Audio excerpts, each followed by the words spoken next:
Bapak Ibu ada waktunya nggak mengerjakannya? Tidak ada ya. Oke, yang jelas Bapak Ibu kita jangan dibawa jam 3 prosesnya. Karena Karno dari sana nih rundownnya itu kurang lebih jam 3 bisa kita lakukan proses. Sekarang jam setengah 2 nanti Bu Helen memberikan materi ini. Kemudian kita ngisi dulu instrumen dari kegiatan pelaksanaan IKT, lalu kita proses Bapak Ibu. Terus kita kembali ke rumah masing-masing. Terima kasih. Mungkin pemberitaan singkat ini.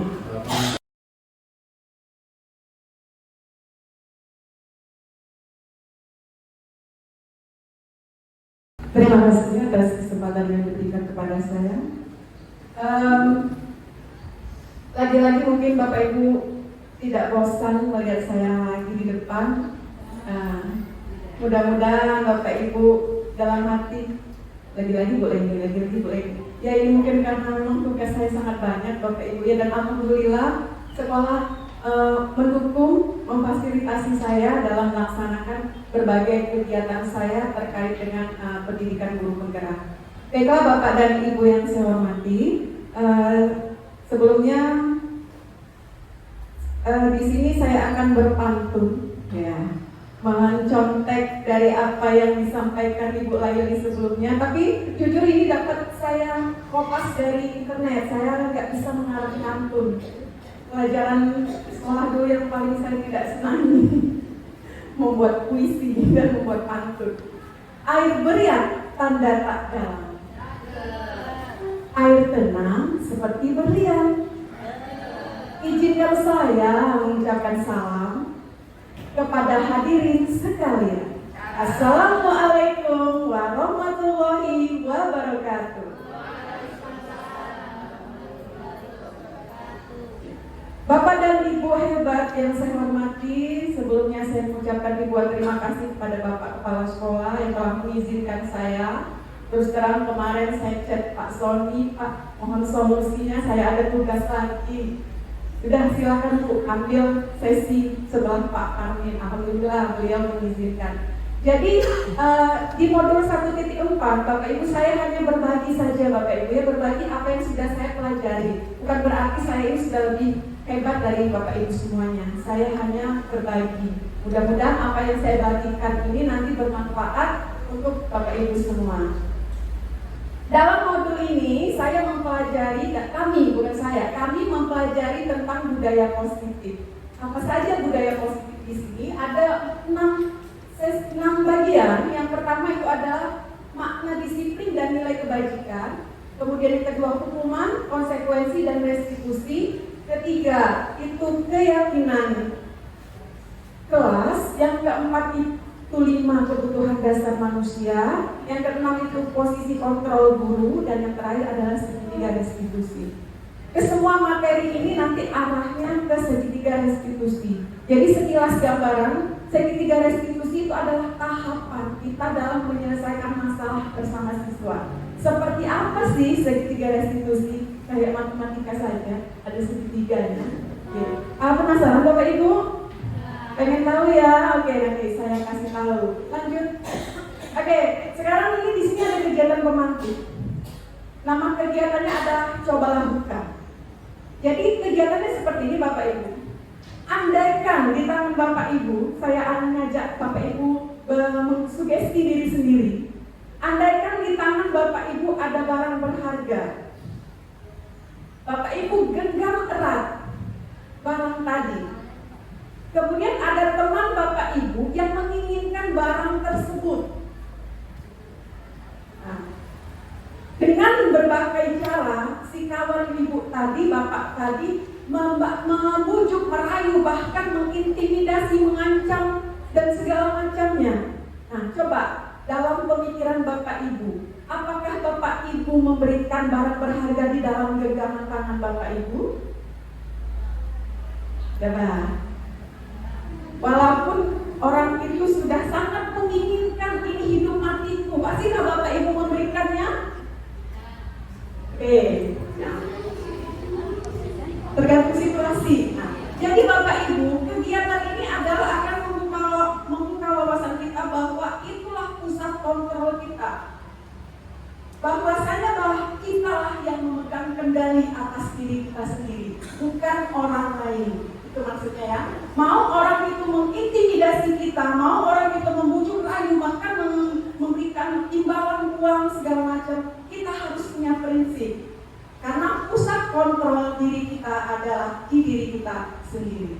Itu Bapak Ibu, maksud dari kegiatan ini. Silakan lanjut. Nah, kita harus bisa merubah paradigma kita yang tadinya dalam stimulus respon berubah menjadi teori kontrol. Salah satunya kita berpikir bahwa kebutuhan kita sama, tapi kenyataannya bahwa kebutuhan kita berbeda. Jadi kita tidak bisa menyamakan kebutuhan kita dengan orang lain. Kemudian semua orang melihat hal yang sama. Kita rubah paradigma kita bahwa setiap orang memiliki gambaran yang berbeda. Kita punya pendapat dan ini masing-masing, insting masing-masing. Kemudian kita mengubah orang agar berpandangan sama dengan kita. Itu tidak. Paradigma kita harus kita rubah bahwa kita berusaha memahami pandangan orang lain. Ya, jadi kita tidak boleh memaksa, tetapi kita yang harus memahami. Kemudian perilaku buruk sebagai suatu kesalahan. Itu yang sering kita terapkan ke siswa kita. Jika dia berperilaku buruk, kita anggap dia melakukan kesalahan. Padahal dalam teori kontrol, semua perilaku memiliki tujuan, walaupun salah sekalipun menurut kita. Lanjut. Gak usah semuanya. Lanjut kita di materi yang pertama. Makna disiplin dan nilai kebajikan. Nah, ada pertanyaan romantis Bapak Ibu. Bersentuh indah, jangan ada pertanyaan kan? Tidak susah-susah kok. Pertanyaannya adalah, ketika mendengar kata disiplin, apa yang terbayang di benak Anda? Apa kira-kira Bapak Ibu? Antri, tepat waktu, apa lagi? Begitu mendengar kata disiplin, apa yang ada dalam pikiran Bapak Ibu? Peraturan. Ada lagi? Ya, kadang-kadang kita sering sekali apa ini? Sanksi, oke, bisa. Nah, jadi kita tuh sering mengaung-aungkan kata disiplin. Apa sih sebenarnya disiplin itu? Lanjut Bu. Ayo. Nah, disiplin itu secara umum bisa diartikan sebagai patuh, taat aturan, teratur seperti kata Bu Eli antri ya, tertib, tanggung jawab, hukuman atau sanksi seperti yang kata Bu Ini tadi, ya, taat aturan Bu Mega tadi menyebutkan kurang lebih mirip ya. Nah, seperti itu kira-kira banyak sekali arti kata disiplin. Lanjut Bu Ayu. Jadi disiplin di sini adalah suatu sikap atau perilaku yang mengacu pada ketaatan terhadap aturan, norma, tata tertib dan sebagainya. Hanya dalam bentuk ketaatan, kepatuhan saja. Nah, kemudian lanjut. Nah, ini yang akan kita rubah. Dari kata disiplin, kita tambahkan kata positif, sehingga disiplin yang kita lakukan itu bernilai positif. Sehingga di sini kita kenal istilah baru, katanya disiplin positif. Itu seperti apa? Katanya suatu pendekatan atau metode dalam mengatur perilaku dan pengembangan kedisiplinan pada individu terutama anak. Nah, jadi kita lihat lagi lanjut seperti apa nanti disiplin positif, apa kaitannya dengan segitiga restitusi. Nah, kita lihat apa beda disiplin dan disiplin positif. Di disiplin, kita menganggap anak yang melakukan kesalahan diberikan hukuman atau sanksi atau konsekuensi. Kemudian anak dianggap bersalah. Nah, tetapi dalam disiplin positif, anak mencari solusi sendiri atas kesalahannya tadi, kemudian anak diberi kesempatan belajar dan tumbuh. Itu bedanya. Lanjut Bu Ayu. Nah, kok tadi boleh nyebut-nyebut nilai kebajikan. Apa sih hubungan disiplin positif dengan nilai kebajikan? Kita lihat hubungannya baik-baik sajakah atau sudah berkurang? Nah, tapi sebelum kita lihat hubungannya, kita tahu dulu apa itu nilai kebajikan. Nilai kebajikan itu adalah sifat-sifat positif manusia. Jadi kita semua ini memiliki nilai kebajikan Bapak Ibu. Mungkin nilai kebajikan kita berbeda-beda. Jadi yang merupakan tujuan mulia yang ingin dicapai setiap individu. Jadi nanti kita silakan refleksi diri kita sendiri, apa aja nilai kebaikan yang ada dalam diri kita. Lanjut. Nah, tetapi nilai kebajikan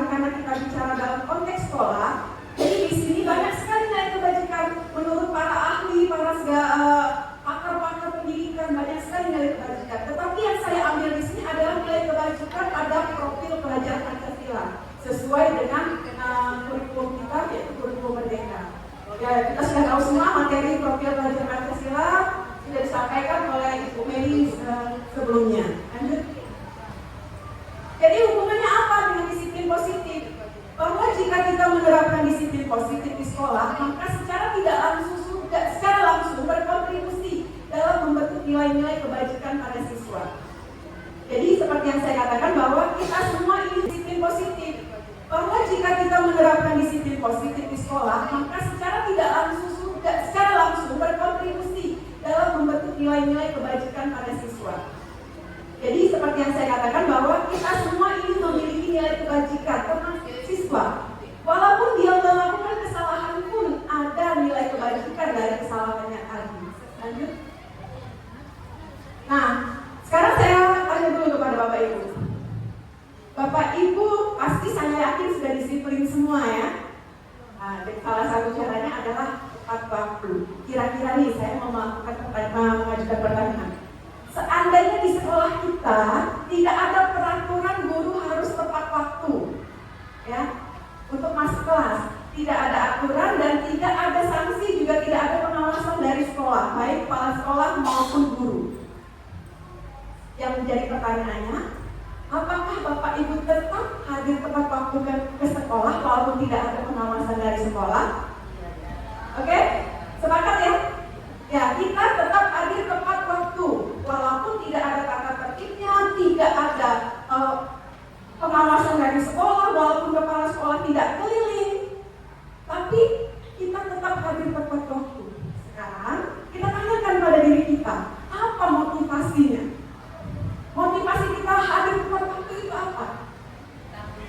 Tanggung jawab. Betul sekali. Apa lagi?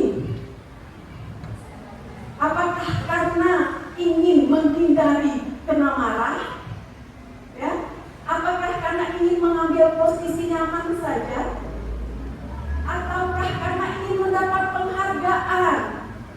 Terus, itu rajin, datang kelas tepat waktu.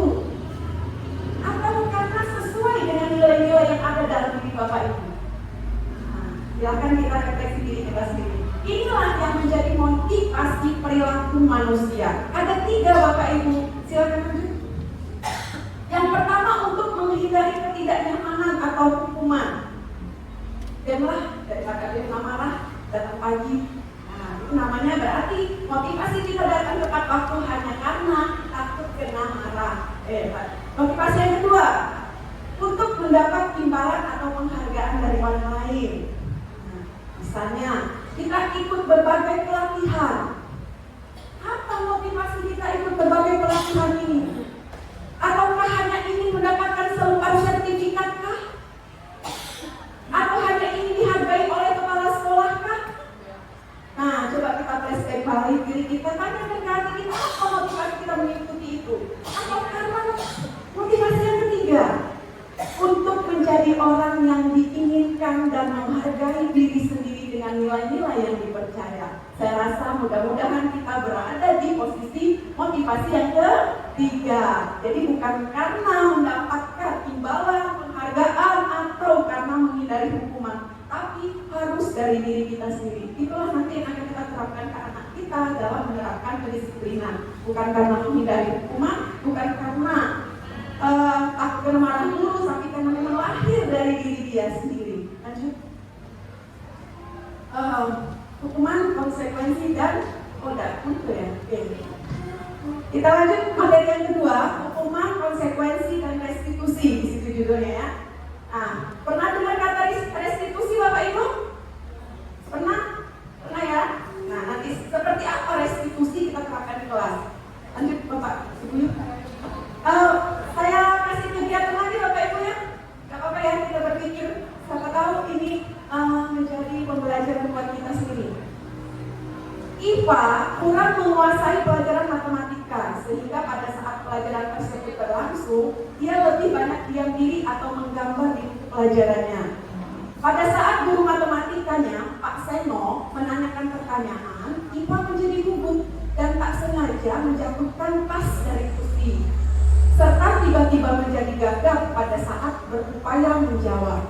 Seluruh siswa kelas tertawa melihat perlakuan Tifa yang bicara tergagap dan terkejut tersebut. Pak Seno pada saat itu membiarkan teman-teman Tifa mentertawakan Tifa yang tergagap dan malu luar biasa. Dan malahan minta Tifa untuk maju ke depan dan berdiri di depan kelas sambil menunjuk hidung karena tidak bisa menjawab. Kelas makin gaduh dan anak-anak pun tertawa melihat Tifa di depan kelas memegang ujung hidungnya seperti ini boleh lebih. Lanjut. Nah, menurut Bapak Ibu, apakah Bapak Ibu setuju dengan tindakan Pak Seno? Apakah yang dilakukan Pak Seno juga sudah pernah kita lakukan, Mas? Jika ada yang tidak bisa menjawab, kita suruh maju ke depan tegak, mungkin, ya? Tidak bisa jawab, silakan maju tegak. Nah, mungkin. Kemudian, menurut Anda, tindakan Pak Seno terhadap Tifa adalah hukuman atau konsekuensi? Nah, Bu, ini aku belum tahu apa beda hukuman dan konsekuensi, jadi belum bisa jawab. Oke, lanjut. Lanjut, gimana? Jauhnya mau Ayu. Jadi apa sih beda hukuman dan konsekuensi? Ya, Bu Ayu lanjut. Ya, jadi seperti ini Bapak Ibu, biar Bapak Ibu bisa menjawab tindakan Pak Seno tadi hukuman atau konsekuensi ya. Hukuman itu bersifat tidak terencana atau tiba-tiba. Anak tidak tahu apa yang akan terjadi dan tidak dilibatkan. Kemudian hukuman bersifat satu arah dari pihak guru yang memberikan dan murid hanya menerima suatu hukuman tanpa melalui suatu kesepakatan. Kemudian hukuman diberikan bisa berupa fisik maupun psikis. Anak disakiti oleh suatu perbuatan atau kata-kata. Nah, kita flashback lagi diri kita, apakah kita pernah melakukan ini Bapak Ibu? Baik secara lisan, kata-kata, kita refleksi diri kita sendiri. Maka kalau Bapak Ibu pernah melakukan ini berarti Bapak Ibu menjalankan hukuman ke anak-anak kita. Lanjut. Sedangkan konsekuensi itu sudah berencana atau sudah disepakati, sudah dibahas dan disetujui oleh murid dan guru. Nah, seperti kesepakatan kelas gitu ya, peraturan. Umumnya bentuk-bentuk konsekuensi dibuat oleh pihak guru atau pihak sekolah dan murid sudah mengetahui sebelumnya. Nah, seperti peraturan ya, peraturan kelas, peraturan sekolah. Dan murid sudah mengetahui sebelumnya konsekuensi yang akan diterima bila ada pelanggaran. Jadi pada konsekuensi murid tetap dibuat tidak nyaman untuk jangka waktu pendek. Nah, banyak murid kita potong rambut pendek itu ya Bapak Ibu ya. Ya itu konsekuensi karena sudah ada aturannya. Mungkin dia merasa tertekan, tidak nyaman dibuat disuruh rambut potong pendek. Tetapi mungkin jangka panjangnya dia akan mengetahui bahwa banyak manfaat kenapa rambut disuruh potong pendek. Lanjut. Nah, jadi setelah tadi Bapak Ibu, Pak Seno hukuman atau konsekuensi? Hukuman, luar biasa. Berarti sudah langsung paham, alhamdulillah. Nah, yuk kita lihat lagi yuk, ada beberapa contoh tindakan guru. Yang pertama, mencatat 100 kali dalam buku kalimat saya tidak akan terlambat lagi karena terlambat sekolah. Hukuman atau konsekuensi? Hukuman atau konsekuensi? Ada yang konsekuensi, ada yang hukuman. Oke, tahan dulu. Lari mengelilingi lapangan basket 2 kali karena terlambat hari di sekolah. Hukuman atau konsekuensi? Kita cek ya, jawabannya nanti ada kunci jawaban setelah ini. Membersihkan coretan yang dibuat di meja tulis. Konsekuensi apa hukuman? Konsekuensi. Oke, nanti kita lihat ya jawabannya. Murid diminta untuk push up 15 kali karena tidak menggunakan masker di sekolah. Hukuman? Ya, tahan. Mengganti kertas tugas teman yang telah dicoret-coret. Konsekuensi? Oke. Berjemur di lapangan basket pukul 12 siang karena ngobrol dengan teman. Hukuman. Tidak paham Bapak Ibu beda antara hukuman dan konsekuensi ya. Silakan kita lihat kunci jawabannya. Cekreng. Ya, oke, seperti itu ya. Ya, lanjut Bu Ayu. Materi disiplin positif dan PS restitusi. Jadi Bapak Ibu, Dalam disiplin positif tidak mengenal apa itu hukuman, tidak mengenal apa itu konsekuensi. Jadi gimana dong Bu Eni mengatasi anak yang melanggar? Katanya nggak boleh dihukum, nggak boleh konsekuensi. Inilah yang namanya restitusi. Jadi restitusi ini adalah salah satunya cara dalam membantu anak menumbuhkan budaya positif. Lanjut. Nah, jadi restitusi ini adalah proses menciptakan kondisi bagi siswa untuk memperbaiki kesalahan mereka.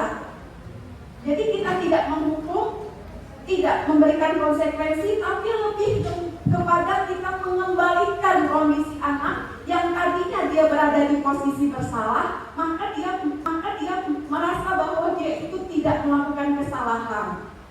Nah, jadi kita tidak langsung menjudge anak seperti itu.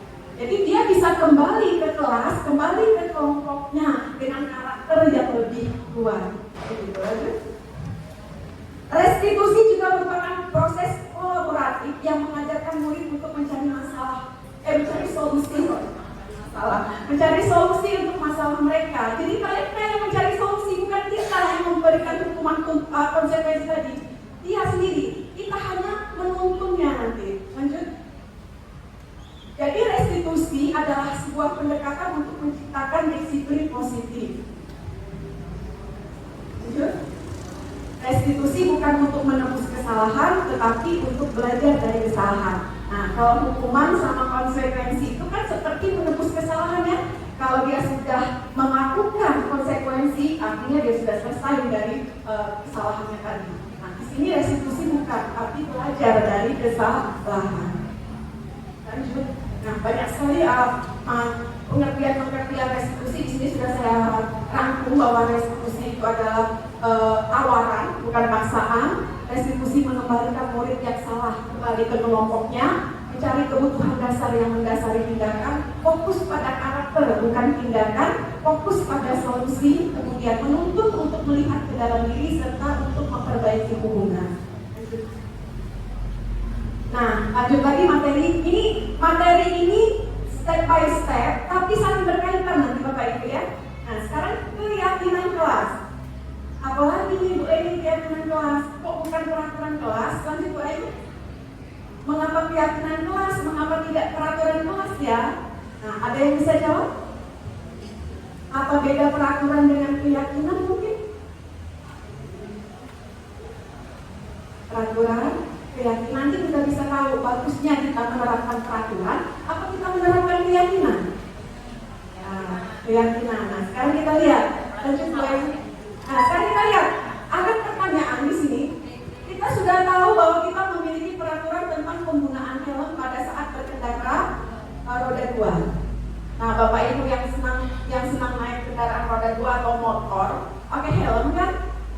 Nah, sekarang yang mendasari Bapak Ibu pakai helm apa? Untuk keselamatan. Apa saja? Apa karena takut kena tilang? Apa karena takut kena sekolah polisi? Ya. Sekarang kalau Bapak Ibu sudah tahu bahwa memakai helm itu adalah untuk keselamatan diri kita sendiri, ya, itu yang namanya keyakinan. Ya, jadi bukan hanya kita takut ada peraturan, tapi lebih yakin bahwa apa yang kita lakukan atas yang ditulis pada peraturan itu lebih kepada penggunaannya untuk diri kita sendiri. Karena itu kita harus yakin, maka itulah yang disebut dengan keyakinan. Nah, beda rasanya kalau kita pakai helm karena takut kena tilang sama karena memang untuk kesadaran akan keselamatan kita. Lanjut Bu Ayu. Jadi keyakinan adalah nilai-nilai kebajikan. Ya, tadi sudah disebutkan Bu Meli, nilai kebajikan yang muncul dari pakai helm tadi adalah keselamatan, nilai kebajikannya. Lepas dari latar belakang, suku, negara, bangsa maupun agama. Jadi kita di sini sama. Lanjut. Oke. Jadi sekarang Bapak Ibu, setelah kita tahu bahwa ternyata enak menjalani keyakinan atau enak menjalani peraturan, keyakinan. Maka dari itu nanti coba kita ubah pola kita di kelas. Janganlah kita menerapkan peraturan kelas, tapi kita ubah bagaimana menjadikannya suatu keyakinan kelas. Jadi anak kita bukan takut kena marah, tapi karena lebih pada kesadaran, yakin bahwa itu adalah berguna untuk diri dia. Seperti itu. Lanjut. Jadi membuat keyakinan kelas itu ada langkah-langkahnya Bapak Ibu. Mungkin saya hanya memberikan garis besar saja, tidak usah praktek karena di sini agak lama waktunya kalau saya harus menjabarkan satu persatu. Jadi di sini yang pertama kali peraturan kelas kita ubah menjadi kalimat positif. Contohnya seperti ini, jangan buang sampah sembarangan, itu peraturan ya. Nah kita ubah menjadi kalimat positif. Kalimat positifnya seperti ini, buanglah sampah pada tempatnya. Nah gitu ya. Kemudian dari kalimat positif kita ambil nilai kebajikan apa yang muncul peraturan tadi. Misalnya buang sampah pada tempatnya. Apa yang muncul nilai kebajikannya? Tanggung jawab, gitu ya. Dia bertanggung jawab akan sampah ya. Kemudian, nah itu ada tabel T, tabel Y, nggak usah saya jelaskan nanti kayak nyusun skripsi aja ada tabel-tabel. Kemudian merumuskan kalimat keyakinan. Setelah kita rumuskan kita tinjau ulang. Nanti keyakinan kelasnya kita tempel di kelas. Nah, jadi bukan lagi peraturan kelas, tapi keyakinan kelas. Lanjut Bayu. Nah, bagaimana praktek merumuskan keyakinan kelas? Tunggu tanggal mainnya. Nanti rencana akan saya uji cobakan pas kita masuk kelas tahun ajaran baru. Jadi belum bisa saya tayangkan karena saya belum punya di video bagaimana. Tapi secara garis besar sudah saya sampaikan seperti tadi. Lanjut Bayu. Nah, tahap 4, 5 kebutuhan dasar manusia. Untuk apa sih belajar ini? Ya biar kita tahu bahwa anak kita di kelas itu melakukan kesalahan sebenarnya bukan murni atas keinginan dia sendiri, tetapi lebih kepada kebutuhannya. Kita sering kan, anak ini melanggar peraturan. Ternyata setelah diselidiki oleh guru BK kurang perhatian di rumah. Gitu ya Bu Usni, Bu ini. Nah berarti anak ini membutuhkan kasih sayang, nah, gitu. Jadi diterjemahkannya dengan atau diperbuatnya dengan perilaku yang salah. Nah apa saja sih 5 kebutuhan dasar manusia ini? Lanjut Bu Ayu. Nah yang pertama bertahan hidup. Ya makan, minum, ya sandang, pangan, papan itu semuanya kebutuhan dasar. Oke. Penguasaan, kasih sayang dan rasa diterima, kesenangan dan kebebasan. Kita lihat sekilas saja apa saja itu. Nah, bertahan hidup. Seperti kesehatan, rumah, makanan, kebutuhan biologis juga termasuk bertahan hidup Bapak Ibu ya. Untuk kebutuhan psikologis meliputi kebutuhan akan perasaan aman itu termasuk kebutuhan dasar. Lanjut. Kebutuhan kasih sayang dan rasa diterima. Kebutuhan akan hubungan dan koneksi sosial, kebutuhan untuk memberi dan menerima kasih sayang, dan kebutuhan untuk merasa menjadi bagian dari suatu kelompok. Nah, seperti kita menanya anak kita yang bermasalah tadi, setelah diselidiki ternyata dia kurang kasih sayang di rumah. Lanjut. Penguasaan, kebutuhan pengakuan atas kemampuan. Nah, kadang-kadang anak kita ini di kelas kepengen diakui di kelas, tetapi dia menginterpretasikannya dalam perbuatan yang salah. Minta perhatian kalau bisa kita tuh ya, dengan sana sini lari, ini anak ini kan kayak seperti itu ya. Nah, dia butuh perhatian. Dan anak-anaknya seperti kata Pak Karmin ada yang aktif. Nah, jadi kita berbahagia lah anak kita masuk kategori yang aktif. Nah, seperti itu. Lanjut. Kebebasan, kebutuhan akan pilihan, kebutuhan akan kemandirian, otonomi, memiliki pilihan dan mampu mengendalikan arah hidup manusia. Lanjut Bu Ayu. Kebutuhan akan kesenangan, kebutuhan untuk merasa senang. Ya, seperti kita jalan-jalan, healing, itu kebutuhan akan kesenangan. Shopping, kesenangan ya. Ya, lanjut. Nah, ada contoh kasus. Tahun ini Dimas genap berusia 17 tahun. Ia senang sekali ketika ayahnya mengajarkan cara menyetir mobil. Setiap akhir pekan ia berlatih menyetir. Ia terlihat senang sekali berlatih sampai akhirnya ia bisa menyetir mobil dengan baik dan lancar. Ketika ibunya bertanya kepada Dimas, apa yang membuat Dimas ingin menyetir mobil? Nah, ketika jawaban Dimas seperti ini, menurut Bapak Ibu kebutuhan apa yang ingin Dimas penuhi? Lanjut. Nah, ini jawaban Dimas. Aku merasa bangga dan keren.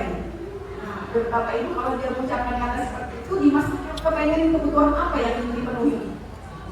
Nah, aku merasa bangga. Apakah kesenangan, penguasaan, kasih sayang? Nah, ya, lanjut. Belum. Jawaban Dimas, biar bisa jalan-jalan naik mobil sama teman-temanku. Nah, pada saat Dimas mengatakan ini, kebutuhan apa yang ingin dicapai oleh Dimas? Kemudian aku senang bisa pergi ke tempat yang aku suka. Dan menyetir mobil itu seru. Nah, Bapak Ibu, yang pertama, kalau dia menjawab aku merasa bangga dan keren, itu berarti kebutuhan apa? Kesenangan, rasa ingin diterima, penguasaan. Tapi nggak mungkin kebutuhan dasar tadi ya. Nah, 5 itu apa? Pengakuan. Pengakuan. Kemudian dia bisa jalan-jalan naik mobil sama teman-temanku. Kebutuhan apa itu? Kesenangan. Ya. 3, aku senang bisa pergi ke tempat-tempat yang aku suka. Kesenangan juga. Menyetir mobil itu seru. Kesenangan, kebebasan, rasa ingin diterima. Kita lihat jawabannya. Next. Nah, ternyata aku merasa bangga dan keren itu lebih kepada penguasaan. Kemudian bisa jalan-jalan sama teman-teman. Dia merasa ingin diterima dengan teman-temannya. Kemudian pergi ke tempat yang dia suka itu kebebasan, dan menyetir mobil seru itu kesenangan. Jadi dalam satu momen banyak kebutuhan yang ingin dikuasai, yang diharapkan dari Dimas. Lanjut. Nah, udah 5, 6. Setelah selesai Bapak Ibu. 5 posisi kontrol. Nah, jadi Bapak Ibu bukan hanya murid yang kita inginkan dia itu berlaku bagaimana, kita guru pun harus juga melakukan perubahan. Perubahan yang bagaimana? Di sini ada macam-macam posisi kita ternyata. Sebenarnya ini sudah sedikit saya singgung waktu saya memberikan materi tentang diferensiasi. Lanjut Bu Ayu. Nah, jadi posisi kontrol kita ini ada 5. Penghukum, pembuat rasa bersalah, teman, pemantau, dan manajer. Nah, saya sudah pernah singgung. Ini posisi terendah kita ini sebagai guru adalah penghukum. Nah, tanpa kita sadari dengan suruh anak maju ke depan papan tulis karena dia tidak bisa menjawab soal itu, sudah berarti kita berada di posisi penghukum. Nah, kita silakan memperbaiki diri sama-sama. Bapak Ibu refleksi, apakah saya sering berlaku sebagai penghukum? Kita perbaiki sama-sama. Kemudian apakah kita berada di posisi pembuat rasa bersalah? Mungkin tanpa kita sadari. Misalnya ada anak yang terlambat, kita ngomongnya begini, kan kamu terlambat lagi, kamu kasihan aku dengan ibu bolak-balik nyatet ke kamu ini. Nah, itu kita tidak marah, yang tidak pula mengumpul, tetapi dengan kalimat kita tadi membuat si anak merasa bersalah. Nah, itu ternyata tidak boleh juga katanya. Bukan kata saya hanya menyampaikan saja. Posisi yang kedua teman, yaitu pemantau dan manajer. Jadi teman ini seperti ayahnya teman, memang bagus Bapak Ibu, tapi jangan kebablasan. Karena kalau kita sering memposisikan kita sebagai teman, maka anak timbulnya jadi tidak mandiri, ketergantungan terus sama kita. Karena kita tenang aja ibu, Rina nggak pernah marah kok. Nah, karena mungkin dia menganggap Rina keren. Bagus itu, tapi jangan kebablasan. Khawatirnya anak jadi tidak mandiri, gitu ya. Jadi kita sering-sering aja di sini dengan posisi pemantau. Pemantau ini ciri-cirinya dia bersikap tegas, fokus, taat pada aturan. Kamu melanggar peraturan, kamu sesuai dengan kamu terlambat, melanggar peraturan sesuai dengan peraturan sekolah, yang terlambat baris di depan. Nah, itu namanya pemantau. Dia hanya berdasarkan peraturan. Dia biasanya bersikap tegas, ya, seperti kayaknya pemantau. Kemudian manajer. Nah, ini posisi tertinggi kita Bapak Ibu. Semoga kita semua nanti bisa berada di posisi manajer. Jadi manajer di sini kita memperlakukan siswa. Itulah nanti yang membawa kita menuju restitusi. Jadi kita harus berada di posisi manajer sehingga kita bisa melaksanakan restitusi, sehingga siswa bisa menerapkan disiplin positif. Ini sudah betulnya tadi sudah saya kasih contohnya. Rasa bersalah, kemudian teman tidak akan menyakiti murid, pemantau, lanjut manajer. Oke. Nah sekarang yang keenam, ini puncak materinya, segitiga restitusi. Nah, jadi restitusi itu adalah cara untuk mengatasi anak yang bermasalah. Nah, sekarang bagaimana caranya? Ini dikenal dengan kata segitiga restitusi. Mau tahu Bapak Ibu? Ya, lanjut. Ya. Nah, jam berapa ini Bu? Dewi masih ada waktu berapa menit? Berapa lama saya? Video tadi sekitaran 5-6 menit pun. Ya, ice skating dulu boleh. Kayaknya Bapak Ibu sini udah mulai lelah. Ya, Bapak Ibu mau belajar mengontrol kamar nggak? Boleh dong? Yang mau saja tegak berdiri cari pasangan. Nah, kalau mau yuk. Yang mau ya nggak mau nggak apa-apa, mungkin capek lelah, mungkin seperti Pak Malati nggak mau nggak apa-apa, Pak Ahli nggak apa-apa. Kalau Bapak Ibu mau ya sekarang ini cari pasangannya enak ke depan nih kayaknya, biar masuk settingan video yuk depan. Ya, berapa pasang? Ya. Ayo, Bu Sini dengan Bu Rini, Bu Indah dengan Bu Mariani, ya berhadapan-hadapan ya. Ya baik. Nah seperti ini ya, ayo. Ya, siapa lagi yang mau gimana kita berusaha? Ini kami sama jaga kaki saya. Ya. Silakan. Ya. Nah, sudah. 1, 2, 3, 4, 5 pasang. Ada lagi? Kamu? Mbak Lina, cari pasangan juga Pak Indra. Bapak Ibu. Ini tidak ada bapak-bapaknya nih. Ya. Oh ya, oke. Alhamdulillah. Pak Lina siapa? Begini Bapak Ibu, bapaknya ibu-ibu ya. Tahu permainan batu gunting kertas? Tahu ya? Kalau kita nyebut batu gunting kertas, kita dipotong ini ya. Ya kita praktek, masih ingat kan?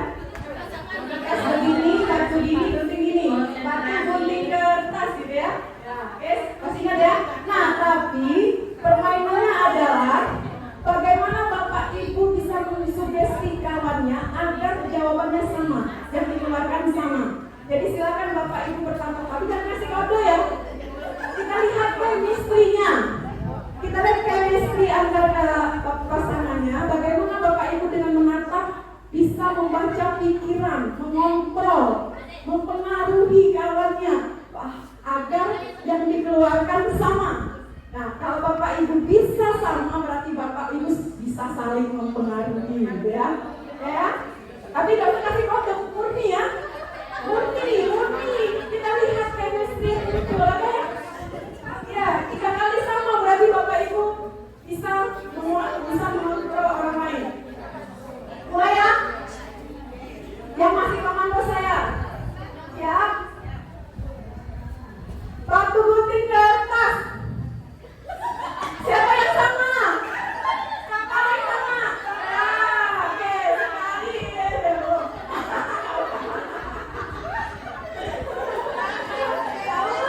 Murni, terakhir, natural ya? Natural ya? Oke, ini gak terus seperti itu. Kita tidak bisa. Oke, kedua. Siap? Ya, tatap mata kawannya. Buat kalian ciptakan chemistry kalian sehingga kalian bisa tahu pikiran kawannya ingin mengeluarkan apa. Oke? Sudah bisa? Feelingnya dapat nggak nih? 1, 2, 3. Batu gunting kertas. Udah. Kalau masih berarti pasti sama. Masih belum? Sekali lagi ya. Ya, sekarang bisa ya. Baca pikiran kawannya. Apakah saya bisa mempengaruhi kawan saya dengan melihat matanya saja? Oke, yang ketiga. Batu gunting kertas.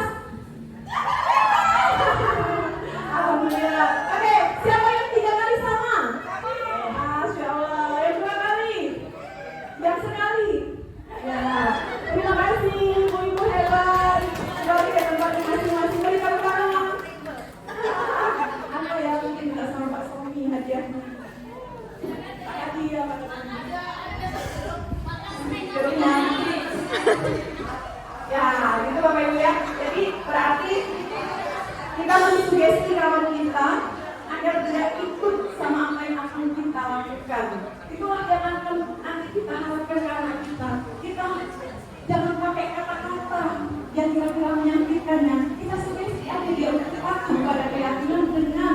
Kita sugesti aja dia untuk patuh pada keyakinan benar. Segitiga restitusi ini yang pertama, ya. Segitiga restitusi itu adalah suatu tahapan untuk memudahkan para guru dan orang tua dalam melakukan proses menyiapkan anak untuk melakukan restitusi.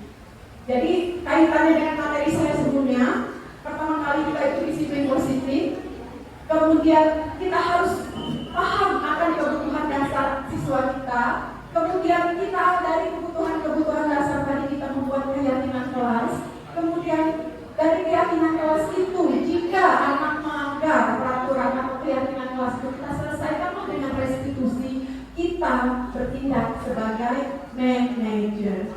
Oke, lanjut. Nah, segitiga restitusi kenapa dikatakan segitiga? Karena di sini ada 3 tahap. Kebetulan aja nanti kalau misalnya 4 tahap jadi ujung sampai gitu dalam matematikanya. Yang pertama menstabilkan identitas. Kemudian yang kedua validasi tindakan yang salah. Dan yang ketiga adalah menanyakan keyakinan. Dan juga ini. Nah, ini ya tahapannya Bapak Ibu ya. Menstabilkan identitas, validasi tindakan yang salah, menanyakan keyakinan. Nah, bagaimana sih menstabilkan identitas? Begini, lanjut. Nah, kita itu mengubah identitas anak, ya menstabilkan. Jadi kita menstabilkan anak dari anak yang tadinya melakukan kesalahan, dia tidak merasa jadi orang yang gagal, gitu ya.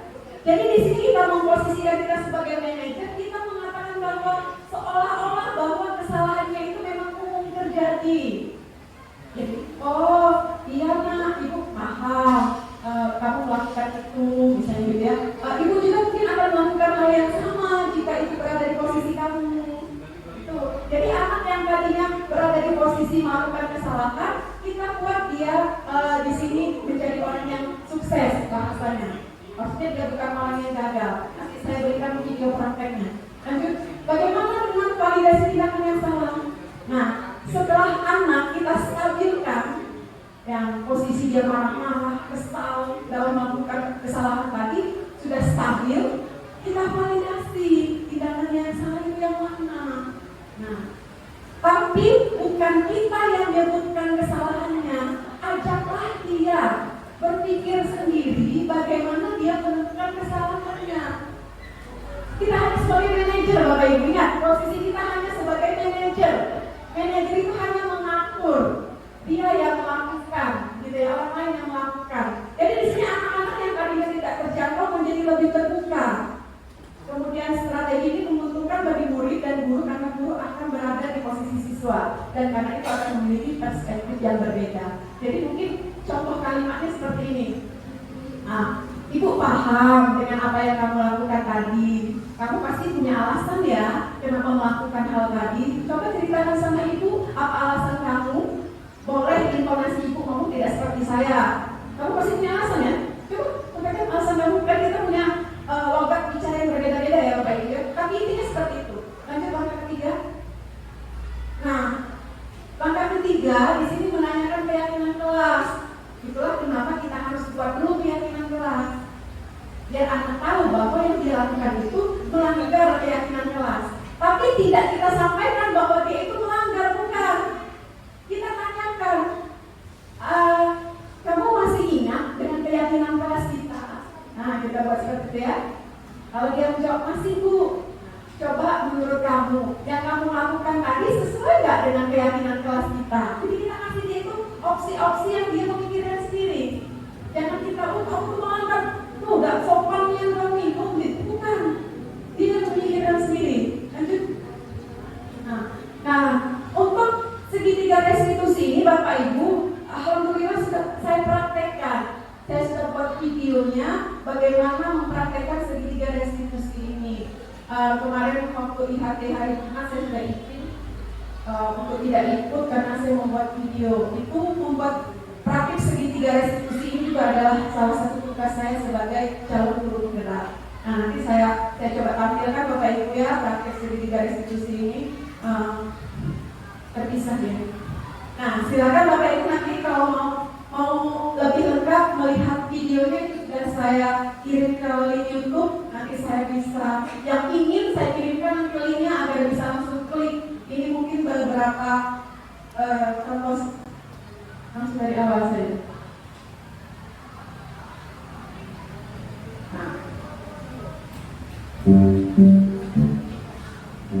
Nah, Bapak Ibu silakan mengunjungi channel YouTube saya. Silakan selamat menonton.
Di situ terlihat dia tidak terima dan marah kepada Pak Siti.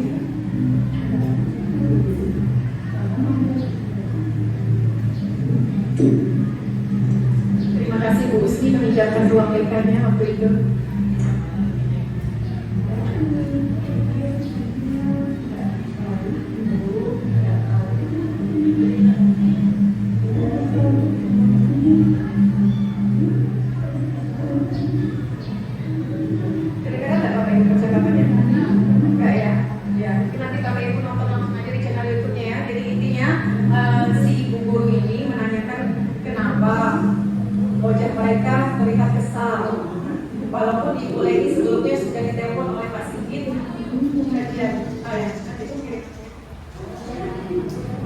HP-nya lagi dipakai di situ. Nah, di sini Ibu Leni menstabilkan identitas. Jadi kalimat yang dikeluarkan oleh Ibu Leni adalah kurang lebih mungkin tidak sama persis. Intinya bahwa Bu Leni mengatakan bahwa hal yang wajar, kamu datang terlambat karena kamu pasti punya alasan, gitu ya, seperti itu mereka. Semua orang pernah melakukan kesalahan, termasuk ibu dulu pun waktu sekolah juga pernah melakukan kesalahan, kurang lebih gitulah kayaknya. Jadi kita tuh membawa dia tuh melanggar, tapi bukan dialah satu-satunya orang yang bersalah. Ada kawannya ibaratnya seperti itu. Lalu kemudian setelah si anak tenang, stabil, tadi kita validasi tindakan yang salah tadi. Apakah dengan kamu, apa alasan kamu datang terlambat? Itu jawaban dia karena dia asik nonton film. Oh iya, bagus sih jawaban dia, nonton film. Ibu juga senang nonton film. Gitu. Tapi apakah dengan kesenangan kita akan bisa menimbulkan masalah? Buat dia berpikir, oh iya ya.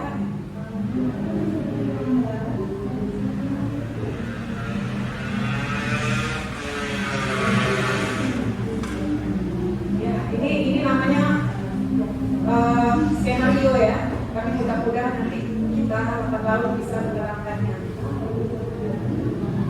Jadi di sini gurunya memancing dengan pertanyaan-pertanyaan. Jangan mencari jawaban, biar dia yang mencari jawaban sendiri. Nah, coba kamu pikirkan, gitu ya. Coba kamu renungkan, biarkan dia yang memikirkannya. Solusinya apa? Nah, ya akhirnya dia menyebutkan, oh ya Bu, saya berkata tidak sopan, tidak sedikit. Oh Bu, saya terlambat. Ibu, saya nanti ini. Nah, setelah itu anak kita suruh berpikir, apa solusinya? Bagaimana cara kamu memperbaiki pelanggaran kamu terhadap keyakinan? Baru dia biarkan dia yang memikirkan, oh ya Bu, saya akan meminta maaf pada kelas ini, saya tidak akan menonton film malam-malam. Jadi di posisi ini anak tidak merasa dia jadi oknum, si pembuat masalah. Nah, memang kita sama-sama lagi dalam proses belajar ya, Bapak Ibu ya. Seperti ini.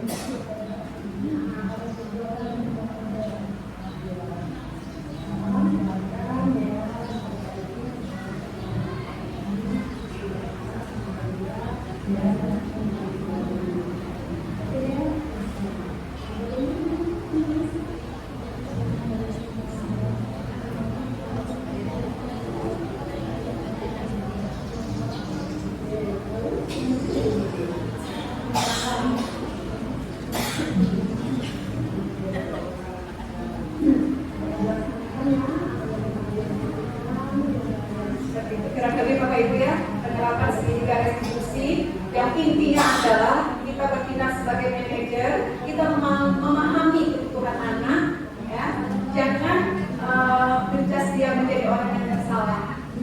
Biarkan dia menemukan solusi atas tindakannya sendiri. Kita ingat posisi kita hanya sebagai manajer. Manajer itu hanya mengatur dan pelakunya orang lain atau siswa kita. Nah, itu kasus satu. Oke, kalau mau lanjut itu ada kasus 2 dan nanti ini terjadi ada multi kelas.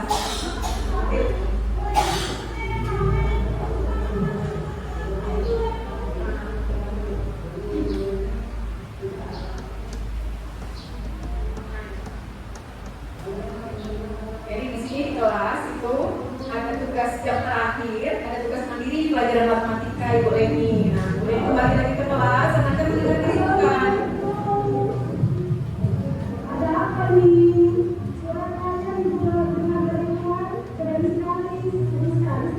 Jadi kita jangan marah-marah sama anak. Jadi di situ saya mengatakan suara kalian terdengar sangat keren sekali dari luar. Padahal dalam hati ini sudah tok marahnya. Nah, dan selesaikan, dimulai dinamika apa yang terjadi. Ini posisi di kelas. Terima kasih untuk Pak Madli membukakan pintu kelas. Ya, kurang lebih seperti itu Bapak Ibu. Mungkin lengkapnya Bapak Ibu kalau mau menonton di YouTube ada Seser ya, gitu ya. Sudah boleh di stop. Karena intinya sama Bapak Ibu dengan kasus yang pertama ya, menstabilkan identitas, validasi tindakan yang salah. Yang terakhir tadi apa? Menanyakan keyakinan. Nah ya, oke Bapak Ibu, itulah budaya positif yang saya pelajari Bapak Ibu ya. Jadi pelajaran buat kita, terutama saya, silakan Bapak Ibu mengambil ilmunya, manfaatnya dari apa yang saya sampaikan ini. Mari kita bersama-sama merubah perilaku kita, pola pikir kita, bagaimana kita menghadapi siswa di kelas. Memang tidak mudah Bapak Ibu, semua itu butuh proses. Saya pun demikian. Saya bukan berarti saya menceritakan ini berarti saya sudah berada di posisi manajer, bukan. Tetapi dari apa yang saya dapat ini, saya berbagi ilmu dengan Bapak Ibu. Mari kita bersama-sama mengambil posisi manajer sebagai kontrol kita terhadap anak. Boleh sesekali sebagai teman atau pemantau. Dan kita buang jauh-jauh posisi penghukum dan membuat anak merasa bersalah. Jadi dan kita harus memahami pada dasarnya setiap anak itu melakukan kesalahan karena sebenarnya mereka ingin memenuhi kebutuhannya. Nah, kebutuhan itu yang akan kita pelajari apa yang mendasarinya. Guru BK mungkin lebih paham itu nanti ya. Dan Bapak Ibu, silakan Bapak Ibu nanti terapkan bagaimana pelaksanaan segitiga restitusi. Boleh guru BK-nya, boleh Bapak Ibu di kelas atau guru mata pelajaran. Bagaimana menyikapi permasalahan Nah, ya. Nanti saya yang mau nonton lengkap videonya silakan mapri saya, nanti saya kirim linknya. Demikian saya mengucapkan ribuan terima kasih atas perhatian Bapak Ibu yang luar biasa. Tadinya saya berpikir semakin sore semakin dikit, mungkin karena mau proses ya jadi banyak. Alhamdulillah saya sangat gembira sekali, excited sekali dengan Bapak Ibu. Mudah-mudahan tidak bosan dengan saya. Mungkin ini masih modul 1 Bapak Ibu, ada 2 modul lagi yang saya pelajari nanti. Mungkin saya akan meminta lagi bantuan Bapak Ibu untuk saya dalam melakukan tugas-tugas saya berikutnya. Masih jauh perjalanan saya dalam pendidikan ini, apa yang bentuk pertolongan Bapak Ibu sangat saya perlukan, dan saya mengucapkan banyak-banyak terima kasih. Untuk sesi ini saya tutup, sekali lagi saya ucapkan terima kasih untuk pihak sekolah.